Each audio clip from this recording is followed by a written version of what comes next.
Meus caros, sejam muito bem-vindos, muito prazer, professor Guilherme Cassi, para conversar com vocês acerca dessa disciplina, cujo nome é Direito dos Contratos. Então temos aqui uma vertente, uma parcela do direito civil, que teremos a nobre oportunidade de conversar nesse e nos próximos encontros. O início do nosso raciocínio começa com a própria expressão da palavra contrato.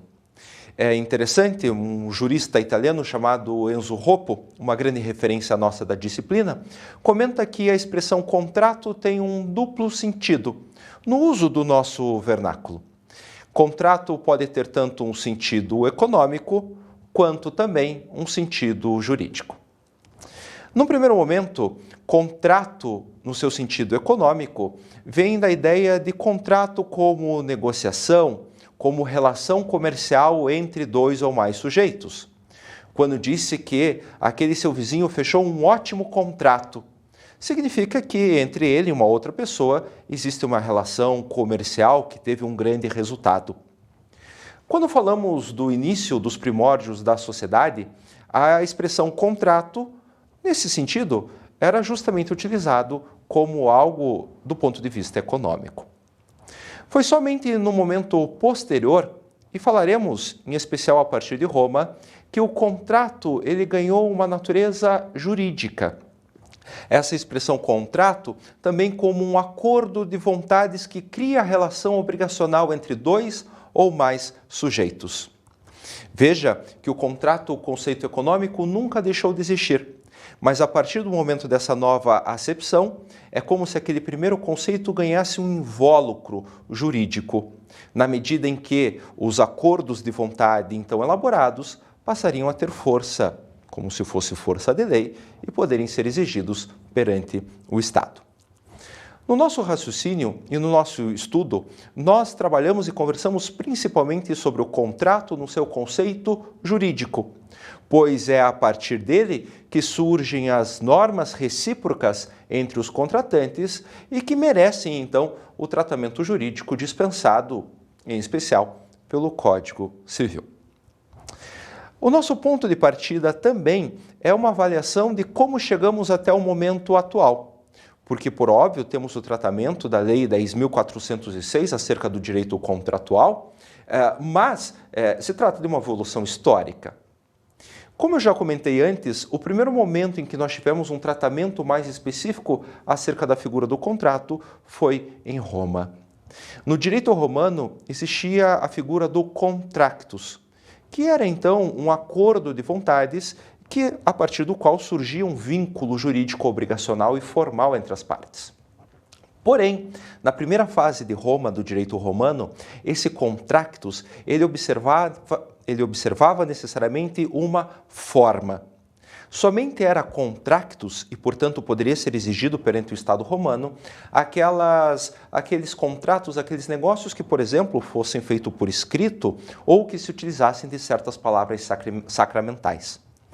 Caso assim não o fosse, não se estaria diante de um contractus, ainda que existissem promessas recíprocas. Nós falamos de uma outra figura chamada pax si ou conventio, pacto ou convenção, que não geravam, portanto, o dever obrigacional. Essa situação, porém, trazia um prejuízo aos negociantes romanos, na medida em que, ainda que existissem promessas, acordos recíprocos, se não fosse seguida a forma prevista na lei romana, não se criaria o vínculo jurídico. Numa segunda fase do direito romano, percebendo-se então a problemática desse cenário, é que foi criado a figura da stipulatio. A stipulatio, como estipulação, determinou que sempre que houvesse um acordo de vontades entre dois ou mais sujeitos, independentemente de forma, se estar-se-ia diante da formação de um contractus. Então, esse foi um grande ponto de mudança. E é muito importante para o nosso conceito atual, porque o que faz nascer o contrato no direito brasileiro é o consenso, é o momento do acordo de vontades entre duas ou mais pessoas. Posteriormente a esse momento da história, nós podemos dar um salto a um período mais recente, mas que também nos é importante. Nós temos o Código Civil francês de 1804. É curioso que esse código, o Código Napoleônico, ele vem na esteira da Revolução Francesa, que tinha por grandes primados, um de seus grandes primados, a liberdade. Do ponto de vista jurídico, o grande exercício da liberdade pelo francês do início do século XIX era a propriedade. A livre disposição de sua propriedade, na medida inclusive que o Código de 1804 dá grande tratamento à matéria. Nesse mesmo corpo legislativo havia a previsão do contrato, ainda, porque o mesmo Código Civil ainda é vigente. Mas nesse raciocínio, o contrato era visto como um veículo de transferência da propriedade de um sujeito para outro sujeito. Então, trazia-se o título da propriedade e um veículo, um instrumento, um meio de transmissão dessa propriedade era efetivamente o contrato. Do ponto de vista simbólico, também é interessante, porque se a propriedade era um instrumento, uma expressão da liberdade, o mesmo acontecia para com a figura do contrato. É nesse Código Civil de 1804 também que nós buscamos um primeiro exemplo, ou talvez um exemplo mais recente, de dois princípios contratuais que nos são muito caros, até hoje. O primeiro deles é a força obrigatória dos contratos. Força obrigatória dos contratos que, nesse Código Civil, adivinha da expressão de que o contrato faz lei entre as partes. Então, uma vez realizada uma convenção entre os sujeitos, promessas recíprocas, essas obrigações criadas deveriam ser seguidas e adimplidas como se fossem advindas de força de lei. A única diferença entre uma norma jurídica legal e uma norma jurídica contratual seria e é tão somente a sua fonte. No primeiro caso, o Estado, no segundo caso, a vontade dos contratantes. Essa força obrigatória dos contratos, que é conhecida, é espelhada num brocardo latino bastante famoso, pacta sunt servanda, no sentido não literal de que os acordos devem ser cumpridos. Pacta sunt servanda, interessante, que não surgiu no direito francês e também não surgiu no direito romano. Trata-se de uma expressão do direito canônico. Essa expressão, pacta sunt servanda e a força obrigatória dos contratos, nós verificamos no nosso Código Civil de 2002. Por exemplo, o artigo 475 do Código Civil traz essa figura, que trataremos adiante. O segundo princípio, que é tratado hoje como um princípio clássico, é aquele que nós conhecemos como a autonomia da vontade. No Código de 1804, da mesma forma, então, que o contrato trazia a ideia de liberdade, cada francês era livre para realizar esse contrato quando quisesse, com quem quisesse e com o conteúdo que lhe fosse mais interessante.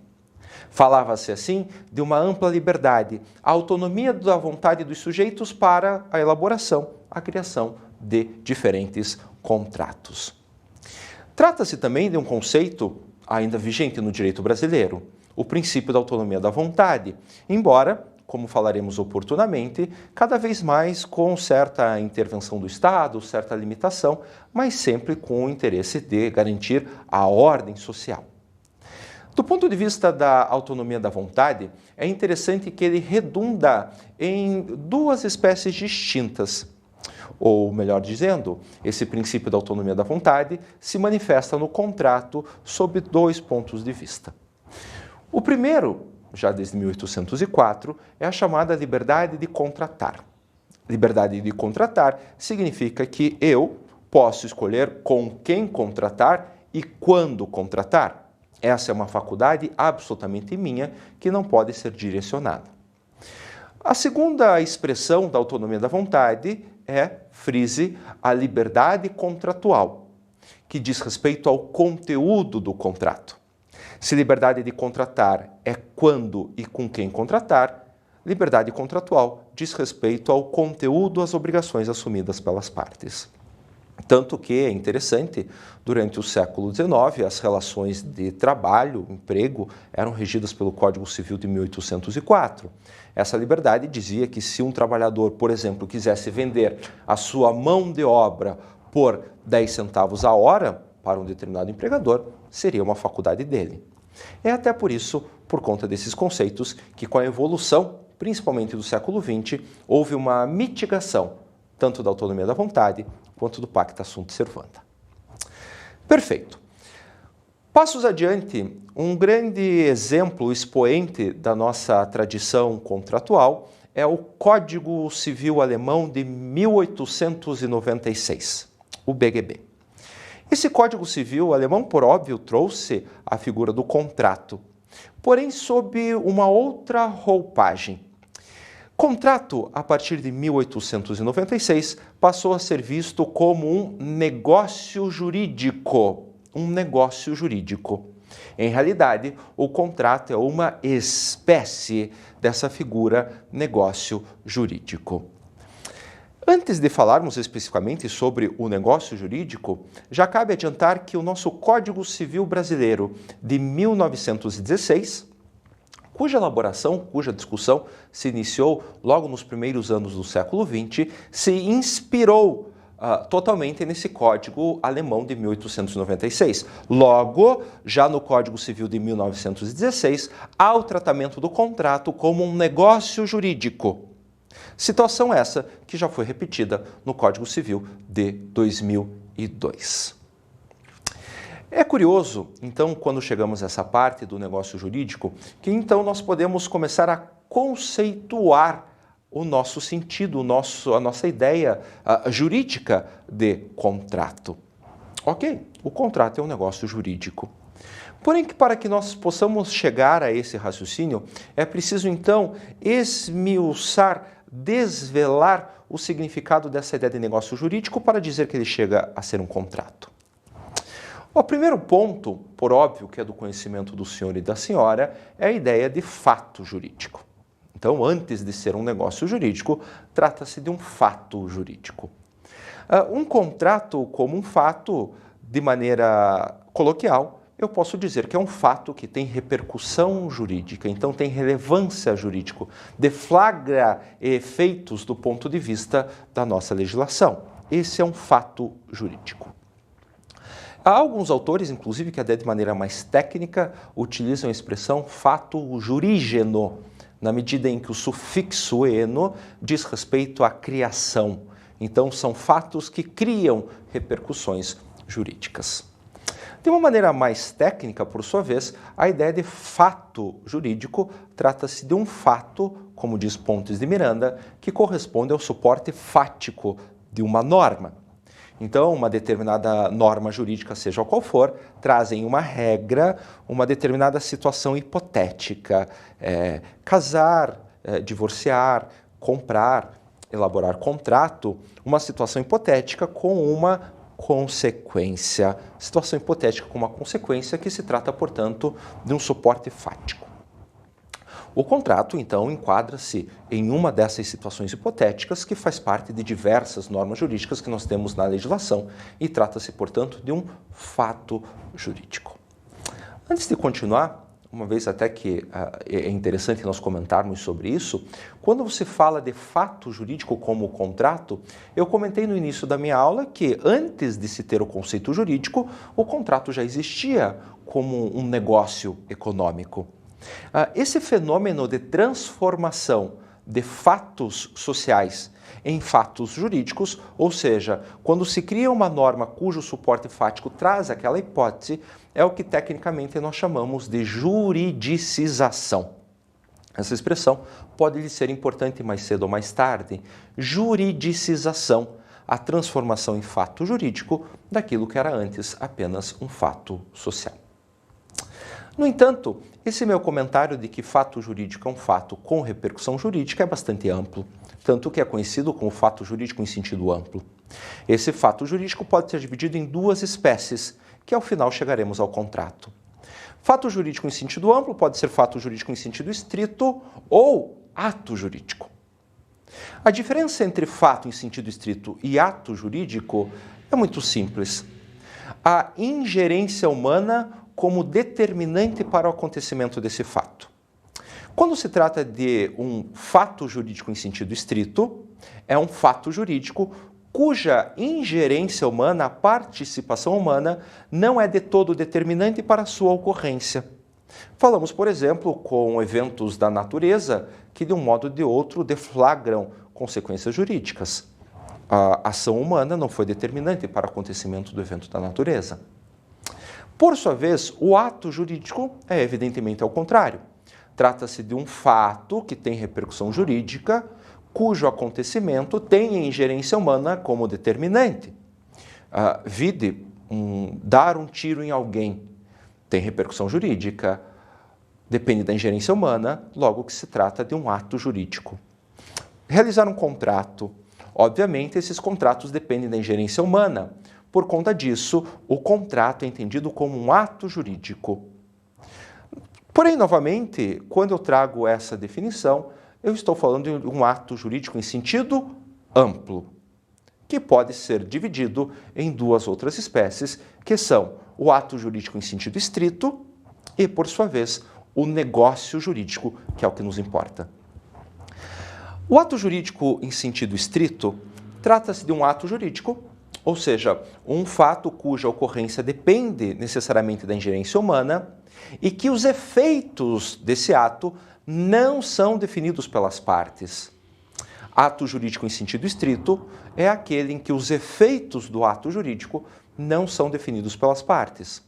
Como mencionei anteriormente, o ato de dar um tiro em alguém traz uma repercussão jurídica e os efeitos dessa situação, por assim dizer, não são definidos pelas partes, ou seja, a pena de prisão.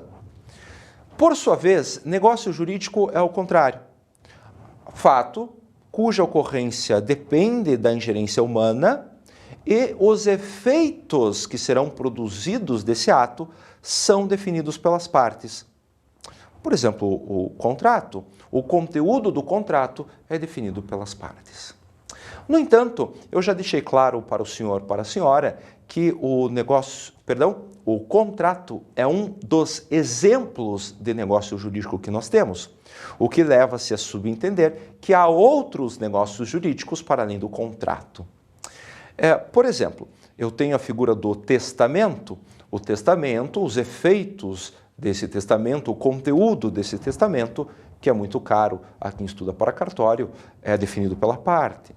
A declaração unilateral de vontade, como uma promessa de recompensa, o conteúdo dessa declaração unilateral de vontade depende da vontade do sujeito. E também o contrato, como já exposto. A diferença do contrato para os outros negócios jurídicos é que contrato é um negócio jurídico bilateral. E aqui é o seu conceito. Um negócio jurídico bilateral. E no sentido de que há, pelo menos numa relação contratual, duas partes. Duas partes. Embora exista uma figura bastante atípica, nós podemos afirmar como regra de que não existe contrato de uma pessoa só. O contrato ele precisa ter pelo menos dois sujeitos que manifestam a sua vontade e assim ele é entendido como um negócio jurídico bilateral. Voltando então do ponto de vista da nossa legislação, assim foi encarado pelo Código de 1916 e também pelo Código de 2002.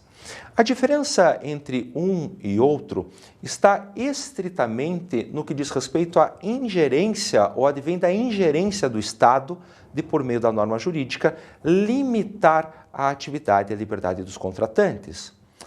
Durante o século XX, então, do ponto de vista econômico, eu tive cada vez mais uma participação estatal naquilo que era a liberdade dos sujeitos, isso foi revertido nos contratos. E não sem razão de ser. Porque, por exemplo, eu comentei que eram figuras caras para o século XIX, um século do liberalismo, o pacta sunt servanda e a autonomia da vontade. Então, independentemente de outras considerações, se uma pessoa manifestava vontade num contrato, criava-se o vínculo e ele era obrigado a cumprir com a sua obrigação, sem qualquer outra consideração. No entanto, muitas vezes quem realizava um contrato não era evidentemente livre. Nós tínhamos as figuras, então, de pessoas que realizavam contratos por necessidade, pessoas, então, que eram subjugadas por conta de assimetrias econômicas, assimetrias informacionais. Surgiram, ao longo do século XX, também outros fenômenos advindos da globalização, como contratos em massa e contratos de adesão. Então, no início do século XXI, que entrou em vigor o nosso Código Civil de 2002, cujo projeto, inclusive, começou na década de 70 do século XX, mais 30 anos de evolução, já tivemos, então, a incorporação de novos conceitos à ideia de contrato como negócio jurídico bilateral. Digo especificamente de outros princípios contratuais que também serão estudados por nós, como, por exemplo, a função social dos contratos, como, por exemplo, a boa-fé objetiva, que se somam aos princípios clássicos e dão ao nosso panorama atual a sua roupagem que verificamos no nosso trato jurídico ao direito contratual.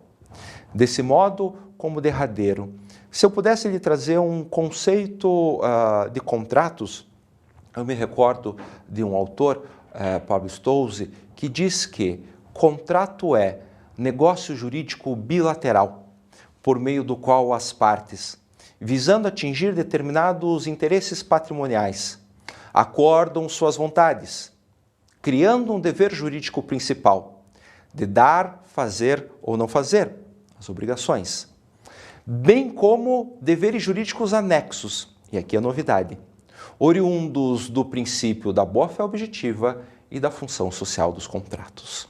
Então, como o próprio Código Civil de 2002 não traz um conceito de contrato, eu poderia passar esse para você. Quando nós chegamos à conclusão de que o contrato é um negócio jurídico bilateral, com o conceito já trabalhado, nos cabe agora estudar essa figura de negócio jurídico. Porque, voltando à fala de Pontes de Miranda, esse contrato negócio jurídico, ele deve ter necessariamente alguns elementos para ser reputado existente. Por sua vez, um contrato, quando preenche esses elementos, passa a uma segunda coluna, que é a verificação dos requisitos de validade. Ou seja, um contrato que existe tem que ser também um contrato que observa as regras, as normas do ordenamento jurídico. Por sua vez, um contrato que existe e é válido também está completamente apto a produzir efeitos jurídicos. Esse raciocínio de existência, validade e eficácia é o que nós conhecemos como escada ponteana, que é um exercício, um raciocínio fulcral, elementar, nuclear, quando nós trabalhamos com direito dos contratos. Quando nós falamos dos elementos de existência, são 4 os elementos que um contrato deve ter para existir. Contrato 1. Necessariamente deve ter sujeitos, no plural, visto que se trata de negócio jurídico bilateral. 2. Contrato deve ter objeto. Então, aqueles sujeitos, eles manifestam a sua vontade em relação a algum objeto. Sem qualquer juízo de valor ou juízo legal sobre o objeto, deve ter um. Terceiro, esse contrato deve ter uma manifestação de vontade desses sujeitos. Então, não basta que exista a presença de 2 ou mais pessoas, essas pessoas elas têm que exteriorizar a sua vontade de contratar, tratando-se de um elemento de existência. E por quarto, tem que existir uma determinada forma a esse contrato. Forma essa que pode ser verbal, forma essa que pode ser escrita. Mas sempre um contrato tem um veículo, tem um instrumento que traduz-se, portanto, na sua forma. Esses são os 4 elementos de existência de um negócio jurídico, o contrato. Na ausência de sujeito, na ausência de objeto, manifestação de vontade ou forma, estar-se-á diante, portanto, de uma inexistência que juridicamente eu poderia dizer que é a nulidade de um contrato. De todos esses itens, talvez o mais relevante de ser comentado é a manifestação de vontade.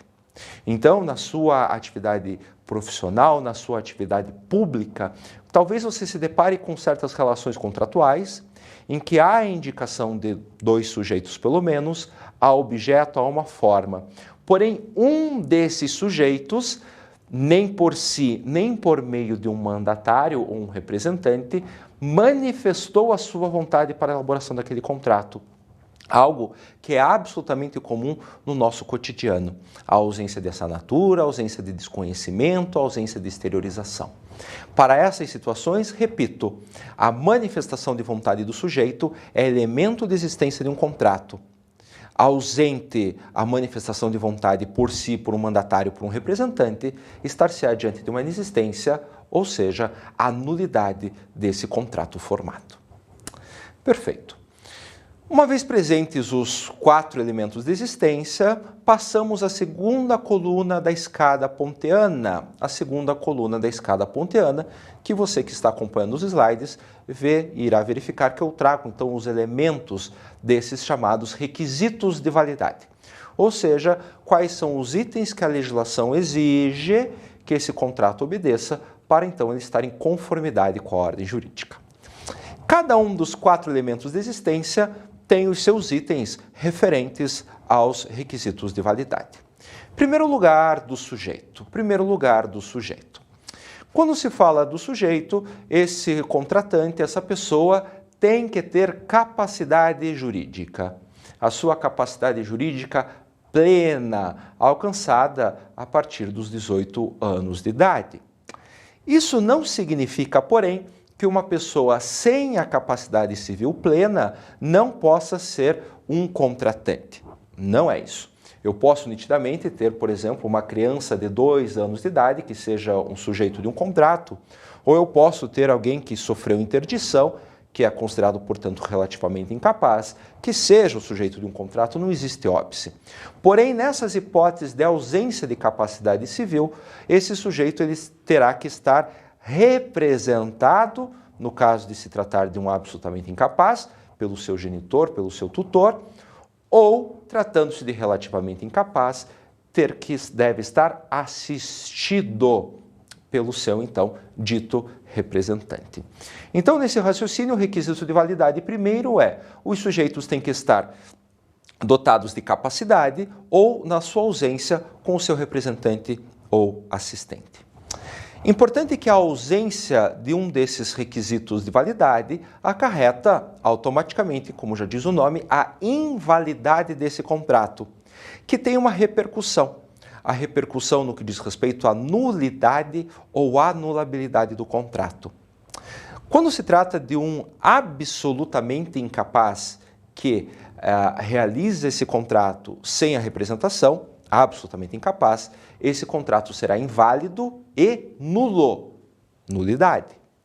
Por sua vez, quando se trata de um relativamente incapaz que realiza esse contrato sem a devida assistência, estar-se-á diante de uma anulabilidade, também chamada de nulidade relativa. Eu falarei adiante a distinção entre nulidade e anulabilidade, só para fixar, mas já anote desde logo que há uma diferença. No que diz respeito aos sujeitos ainda, existe uma outra figura, um outro requisito de validade que é tratado pela nossa doutrina, que é, além da capacidade, a dita legitimação. Legitimação eu poderia contextualizar como a ausência de óbices legislativos para que 2 sujeitos participem e realizem um contrato entre si. E via de regra, em 99,9% dos casos, aqueles sujeitos que têm capacidade jurídica também têm legitimação. Ou seja, não existe um óbice por parte da legislação. Porém, em algumas situações bem particulares, existem restrições. Por exemplo, artigo 496 do Código Civil. Artigo 496 do Código Civil diz que é anulável a compra e venda entre ascendentes e descendentes sem que exista a anuência dos demais herdeiros. Não ipsis literis, diz que é anulável a compra e venda entre ascendentes e descendentes sem que exista a anuência dos demais herdeiros. Veja que essa situação, essa potencial anulabilidade, somente surge pela relação dos sujeitos, que se tratam, portanto, de ascendentes e descendentes, pais e filhos, avós e netos, e assim por diante. É um exemplo, então, de pessoas que podem ter capacidade jurídica, mas faltar-lhe-á legitimação. Um outro exemplo também, só para não ficar no 496, é visto no artigo seguinte. O artigo 497, inciso 1º do Código Civil, fala e traz a regra de que é nula a compra e venda realizada entre tutor e tutelado. Por exemplo, entre tutor e tutelado não pode existir, então, essa relação de compra e venda. O tutelado para com o terceiro pode, representado pelo tutor.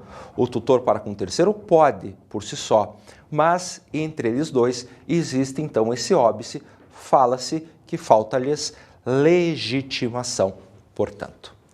Seriam esses, portanto, desse modo, os dois itens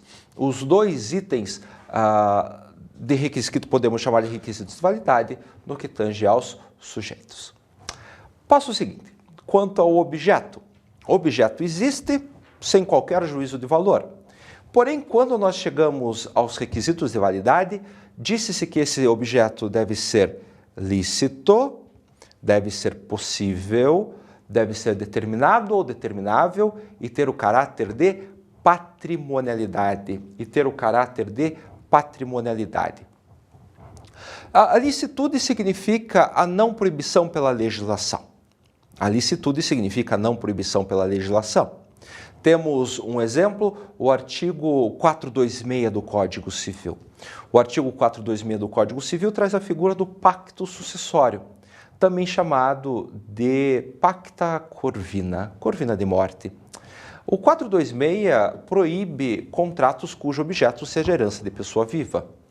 Veja que interessante, sabemos que quando acontece, então, a morte de um sujeito que deixa o seu patrimônio, é possível, então, que logo em seguida os seus herdeiros cedam os seus direitos hereditários para uma terceira pessoa. Porém, essa cessão de direitos hereditários não pode acontecer enquanto a pessoa está com vida. Trata-se, então, de um objeto ilícito e, segundo o tratamento da legislação, assim visto como um contrato inválido. O segundo item desse requisito de validade é a possibilidade. Possibilidade do ponto de vista fático, do ponto de vista jurídico, que é muito interessante, tem poucos autores que tratam com essa ideia. A possibilidade, ela pode ser, ou melhor, a impossibilidade pode ser absoluta ou pode ser relativa. A impossibilidade absoluta é aquela em que, em nenhuma hipótese, por quem quer que seja, é um objeto que pode ser realizado. Por exemplo, salvo o melhor juízo, reviver os mortos ou fazer uma viagem até o Sol e voltar. Nessas situações, de maneira clara, se estará diante de um objeto contratual impossível, de maneira absoluta. No entanto, existe uma impossibilidade chamada de relativa. É aquela que se mostra impossível para o homem médio, no que diz respeito a condições normais econômicas, no que diz respeito a condições normais fáticas, mas que, de alguma forma, é possível que seja cumprido o objeto desse contrato. Fala-se muitas vezes de eventuais vícios jurídicos que podem ser modificados ou que podem ser corrigidos, ou mais. Um grande exemplo de anos atrás de objeto impossível era, por exemplo, viajar para a Lua. Um contrato cujo objeto seja viajar para a Lua era impossível. No entanto, já na passada a segunda década dos anos 2000, nós sabemos que não se trata, então, de um objeto tão impossível assim. Trata-se hoje de um objeto impossível para o homem médio, mas já há muitos empresários que estão, inclusive, negociando. Fala-se aqui de uma impossibilidade relativa. A diferença, ou principal repercussão da impossibilidade absoluta e relativa diz respeito à sua consequência jurídica. Porque a impossibilidade absoluta, assim como a ilicitude, torna o contrato nulo. A impossibilidade relativa, aquela então que é impossível para o homem médio, mas não para alguém dotado de maior capacidade, por exemplo, econômica ou técnica, fala-se que esse contrato é anulável, que, como eu disse, faz toda a diferença. Determinado ou determinável é a ideia de especificação no momento do contrato do objeto que está sendo contratado, aquilo que nós poderíamos inclusive atrelar à figura de coisa certa, e determinável significa trazer linhas gerais nesse objeto contratual e especificar o objeto no momento futuro, aquilo que nós poderíamos atrelar à ideia de coisa incerta, algo que se trata muito em direito das obrigações. Ausente a determinação ou a determinação futura desse objeto, estaremos diante de um vício no requisito de validade e também na nulidade deste contrato. Por quarto, patrimonialidade. Patrimonialidade é uma expressão que não é trazida pelo Código Civil como um dos requisitos de validade do negócio jurídico contrato. Porém, para que você tenha um objeto contratual, é necessário, como ele gera obrigação, que essa obrigação, que esse objeto, seja passível de apreciação econômica. E isso que significa a expressão patrimonialidade, que se, por exemplo, esse objeto desaparecer, ele pode ser convertido num equivalente em dinheiro. Tem grande repercussão prática para fins de resolução de contrato e indenização. Por exemplo, obrigações de cunho moral ou obrigações estritamente religiosas que não são tratadas do ponto de vista patrimonial, não poderiam, então, ser objeto de contratos sob pena de nulidade. Meus caros, colocados esses dois pontos, encerramos o nosso primeiro encontro e voltamos logo mais com a continuidade dos requisitos de validade dos contratos.